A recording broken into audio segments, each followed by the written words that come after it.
اعوذ باللہ من الشیطان الرجیم بسم اللہ الرحمن الرحیم۔ نمبر 102 کیا ہے؟ اور اے نبی جب تم مسلمانوں کے درمیان ہو۔ اب یہ جو پیچھے والی آیت نمبر 101 میں آپ کو بتا چکی ہوں کہ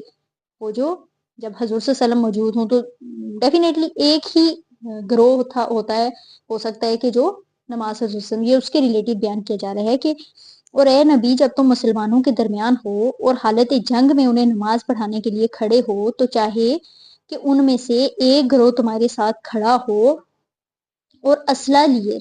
پھر جب وہ سجدہ کر لے تو پیچھے چلا جائے اور دوسرا گروہ جس نے ابھی نماز نہیں پڑھی ہے آ کر تمہارے ساتھ پڑھے اور وہ بھی چوکنا رہے اور اپنے اسلحے لیے رہے، کیونکہ کفار اس طاق میں ہیں کہ تم اپنے ہتھیاروں اور اپنے سامان کی طرف سے ذرا غافل ہو تو وہ تم پر یک بارگی ٹوٹ پڑے۔ البتہ اگر تم بارش کی وجہ سے تکلیف محسوس کرو یا بیمار ہو تو اسلحہ رکھ دینے میں مذائقہ نہیں، مگر پھر بھی چوکنے رہو۔ یقین رکھو کہ اللہ نے کافروں کے لیے رسوا کن عذاب مہیا کر رکھا ہے۔ اب یہ حکم صلاۃ الخوف کے بارے میں ہے کہ مطلب عمل میں اس کی کیا ہے کہ حضور صلی اللہ علیہ وسلم نے ایک رکعت نماز پڑھا دی اور اس کے بعد آپ سے وسلم بیٹھے رہے، دوسری رکعت کے لیے کھڑے نہیں ہوئے، جبکہ جو مقتدی ہیں انہوں نے دوسری رکعت خود ادا کر لی اور 2 رکعتیں پوری کر کے وہ محاذ پہ چلے گئے، تو دوسرے گروہ کے لوگ جو اب تک نماز میں شریک نہیں ہوئے تھے نماز کے لیے حضور صلی اللہ علیہ وسلم کے پیچھے آ کے کھڑے ہو گئے۔ اب حضور صلی اللہ علیہ وسلم نے دوسری رکعت اس گروہ کے لوگوں کی موجودگی میں پڑھائی، اس کے بعد حضور اللہ صلی اللہ علیہ وسلم نے سلام پھیر دیا، لیکن مقتدیوں نے اپنی دوسری رکعت انفرادی طور پر ادا کر لی۔ اس طریقے سے کیا ہے کہ لشکر میں سے کوئی بھی شخص حضور اللہ صلی اللہ علیہ وسلم کی امامت کے شرف سے محروم نہیں رہے گا۔ کیا ہے کہ اگر تلوار اور نیزہ وغیرہ جو جسم سے باندھے ہوئے اور اس حالت میں نماز پڑھنی مشکل ہے تو اسلحہ وغیرہ کھول کر رکھ دینے میں کوئی حرج نہیں ہے،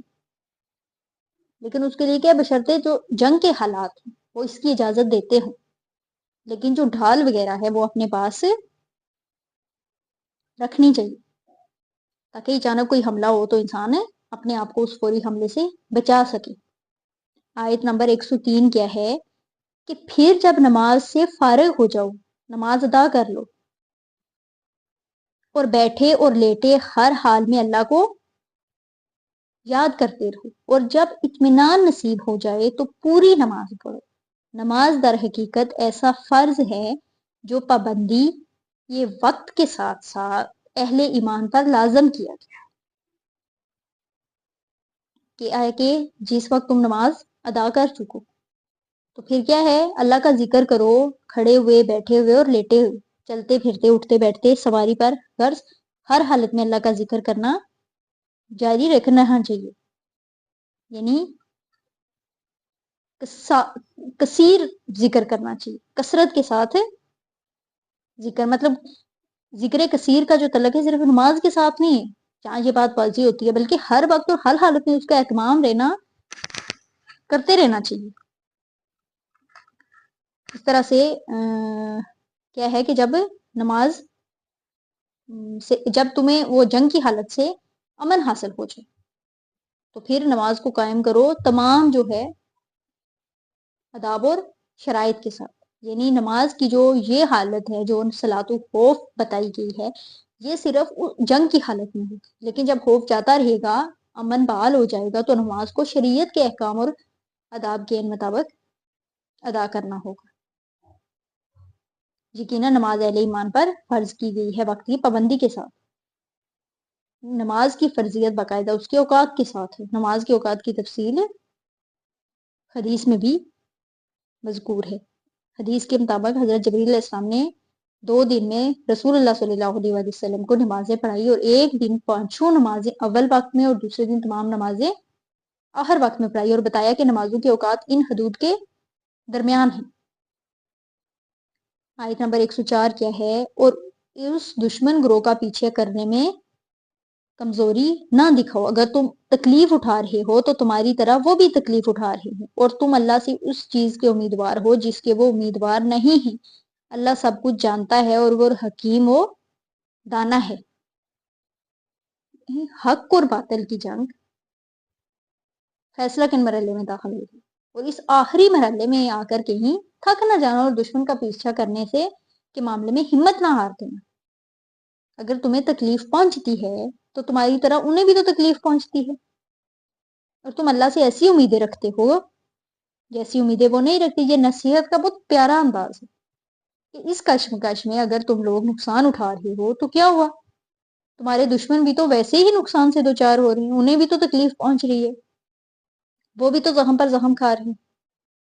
ان کے لوگ بھی تو مار رہے ہیں۔ لیکن کیا ہے کہ تم جو اللہ کے سے امیدیں رکھ رہے ہو ویسی وہ تو نہیں رکھتے، تمہیں تو جنت کی امید ہے، اللہ سے مغفرت کی امید ہے، جبکہ انہیں ایسی کوئی امید نہیں۔ لہٰذا کیا ہے، اس اعتبار سے تمہیں ان سے کہیں بڑھ کر پرجوش ہونا چاہیے، کیونکہ دشمنوں کو تو اس طرح کی کوئی امید ہی نہیں ہے۔ یقیناً اللہ علیم اور حکیم بھی ہے، حکیم اور دانا ہے، سب کچھ جاننے اور سمجھنے والا ہے۔ آیت نمبر 105 کیا ہے، اے نبی ہم نے یہ کتاب حق کے ساتھ تمہاری طرف نازل کی ہے تاکہ جو رائے راست اللہ نے تمہیں دکھائی ہے اس کے مطابق لوگوں کے درمیان فیصلہ کرو، تم بددیانت لوگوں کی طرف سے جھگڑنے والے نہ بنو۔ یعنی ایک تو اللہ نے اپنے رسول کو کتاب دی ہے،